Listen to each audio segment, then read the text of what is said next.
Білім беру саласы қатынас, ұйымдастырылған оқу қызметі, сауат ашу негіздері, сабақтың тақырыбы, сеп қалай ауырды, с дыбысы мен әрпі.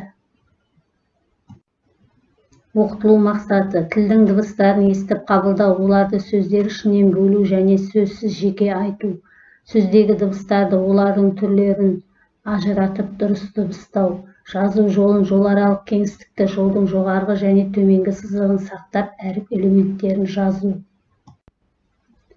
Мейірімді жүрекпен, ақ пейілді тілекпен амандасып алайық, бір жадырап қалайық. Саламатсыңдар ма балалар? Енді назарымызды бейне жазбаға аударайық. С әрпі. С әрпі. Циркуль. Циркуль. Цилиндр. Цилиндр. Цистерна. Цистерна.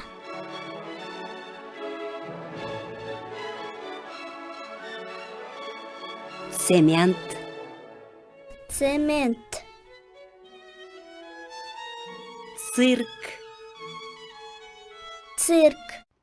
Балалар, әліппе дәптерлеріндегі бірінші тапсырмаға назар аударыңдар. Тыңда, қоқи балапанына ас дайындады. Ал сеп асын ішпеді. Ол кешке циркке баратынын ойлап қуанышты еді. Анасы жұмысқа кетті. Ал сеп жаңбырға қарамастан шалшықты кешіп, аулада әрі-бері жүгірді. Сіздерге тапсырма үшінші суретке қарап ертегіні аяқта. Балалар, сеп қандай балапан?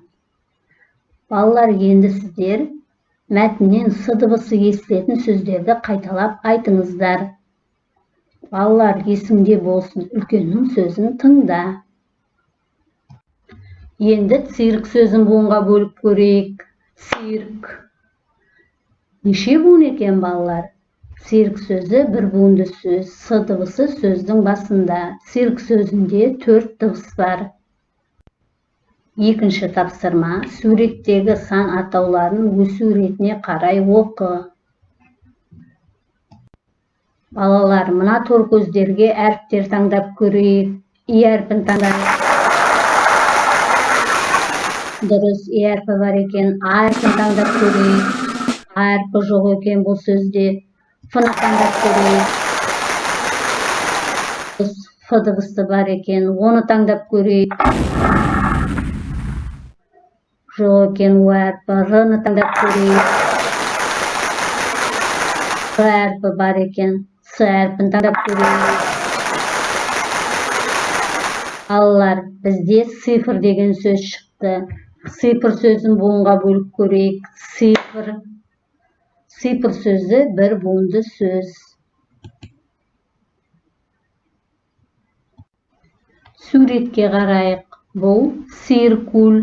Циркуль сөзін буынға бөлейік. Циркуль. 2 буын. С дыбысы сөздің басында және сөздің соңында жіңішкелік белгісі бар, балалар. Үшінші тапсырма, балалар.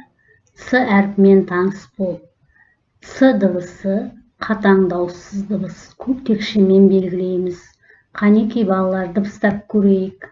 С. Қатаң дауыссыз дыбыс. Бір тармағы басылып, ш әрпі ц болды.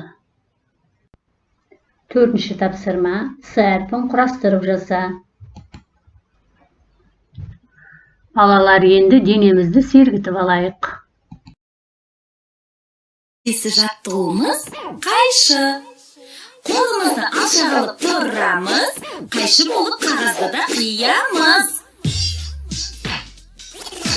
Қолды сос, шынтақты бүкте, жаттығу қиын емес түрде. Қолды сос, шынтақты бүкте, жаттығу қиын емес түрде. Қолды сос, шынтақты бүкте, жаттығу қиын емес түрде. Енді, балалар, с әрпін дәптерлеріңе бастырып жазыңдар. Қай дыбыстан басталады деген ойын ойнайық. Алма, А дыбысынан басталады екен. Сағат, С дыбысынан. Гүл, Г дыбысынан. Үйрек, Ö дыбысынан. Орындық, о дыбысынан басталады екен. Жарайсыңдар балалар, әріптерді танып біледі екенсіңдер. Балалар, біз бүгін с дыбысымен және әріпмен таныстық. Енді өзіңді өзің бағала, смайликтің аузын сал. Сабақ аяқталды балалар, сау болыңыздар.